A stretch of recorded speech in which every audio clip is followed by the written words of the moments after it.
Red Bull Racing will have been hoping to build Formula One's next dynasty in the wake of Mercedes' fall. Max Verstappen, the reigning world champion, set some of the fastest lap times in pre-season testing and will have had high expectations for what could be achieved this season. The exit of Honda from Formula One seems to be hitting Red Bull harder than anyone could have expected though. If you look at the world drivers' standings at the moment, then it looks like a repeat of last year, with Lewis Hamilton and Max Verstappen separated by just a few points, until you realise they're fighting over 5th and 6th. So what has happened to Red Bull? Let's start off by taking a look at Red Bull's second driver, Sergio Perez. He achieved his first ever pole position at the 2022 Saudi Arabian Grand Prix on his 215th race start in Formula One, breaking the record for the most races before a first pole position and also becoming the first Mexican driver to achieve a pole position in Formula One. He led the race until lap 16, where he pitted after coming under pressure from a potential undercut from Leclerc in second. A crash from Nicholas Latifi on the same lap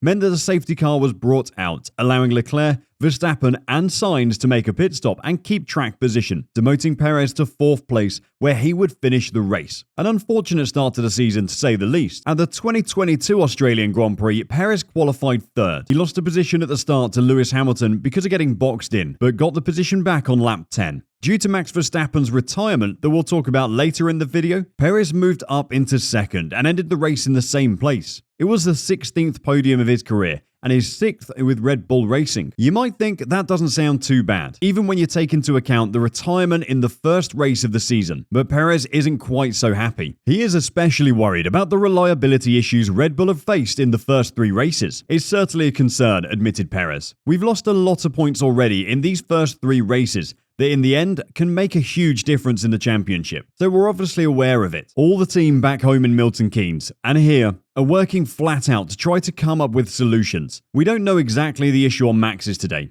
We'll see. I'm sure we'll turn things around and hopefully we can start again from zero when we go back to Europe. Reliability is not something you'd expect to be an issue from a team as big as Red Bull. If you look at the recent history of Formula One, the teams with the larger budgets tend to have far better reliability than those with a smaller budget. And that's what you'd expect though. Like in life, the more money you spend, the better the product you receive. Or at least that's true most of the time. This season's Red Bull seems to be the exception to the rule. With 3 retirements in 3 races, Red Bull currently have the worst reliability in the field. In the opening race of the season, they lost both cars to a fuel pump issue just a few laps from the end of the race. In Australia, they lost Max Verstappen's car to what seems to have been a fuel leak. Just before he retired, Verstappen said over his team radio, "I smell some weird fluid," and then, "Guys, I'm desyncing as well." Marshals had to extinguish a fire in the back of the car when he came to a stop. Speaking to the media, Verstappen said that thoughts of the championship were already far from his mind, despite winning the 2nd round of the season in Jeddah, as the priority is on Red Bull addressing reliability worries. "We're already miles behind, so I don't even want to think about the championship fight at the moment," he explained. "I think it's more important to finish races. Today was in general just a bad day again. Not really having the pace and just managing my tyres to try and just bring it to the end, because it looked like quite an easy P2 anyway. I knew I could not fight Charles, so there's no point to try and put pressure on him. But yeah, we didn't even finish the race. It's pretty frustrating and unacceptable." The world champion won the 2nd race in Saudi Arabia, but retired from the 2 Grand Prix either side of that, as concerns mount over the Honda-designed engine running under the Red Bull powertrain's banner this year. That's left Verstappen only 6th in the Drivers' Championship, 46 points behind leader Charles Leclerc, and even trailing the 2 Mercedes despite the car's significant performance deficit. The significance of Verstappen's verdict is not that this is problematic for Red Bull, because that's obvious, but that the team may not be able to guarantee reliability in the short term. An isolated failure is one thing, but a stream of problems is far more concerning, especially when accompanied by uncertainty over how quickly it can be addressed. It means that while Red Bull and Verstappen have a package that could potentially cut away at their points deficit immediately at the next race at Imola, they may legitimately fear not even making the finish again. And when asked by the media if it was a silver lining that at least he has 20 races to make up his deficit, Verstappen said, "Well, yeah, it's a long season. At this stage, I think we need 45 races. But already being so far down in the championship, from now on we need to be ahead, which we're not at the moment, and we need to be reliable, which we're also not. So there's a lot of work ahead." The fragility of the Red Bull and its self-badged Honda engine was already a concern prior to the pair of issues Verstappen's car encountered in Australia. Verstappen admitted the rate of Red Bull problems definitely definitely did surprise me a bit more than I would have liked from a reliability point of view. But in addition to the various failures, Red Bull was comfortably second best to Ferrari in Melbourne, where the RB18 had consistent balance problems. The Ferrari was by far the worst sufferer of porpoising in Melbourne, the effect actually appearing worse on the car than in previous races. Nonetheless, they found a way to successfully run the car despite the issue. If Verstappen wouldn't have retired and if there were no safety cars, it's estimated that Ferrari could have finished the race 25 to 30 seconds ahead of Red Bull and around 50 seconds ahead of Mercedes. Once they get their porpoising under control and can lower the ride height, there are many in the sport who are expecting the prancing horse to be completely untouchable. Red Bull need to sort their problems quickly, and so they can start improving the car to cut the gap to Ferrari before it's too late. Christian Horner is demanding a quick fix to solve the different issues that have beset Red Bull and sister team AlphaTauri so far this season. Following the latest issue,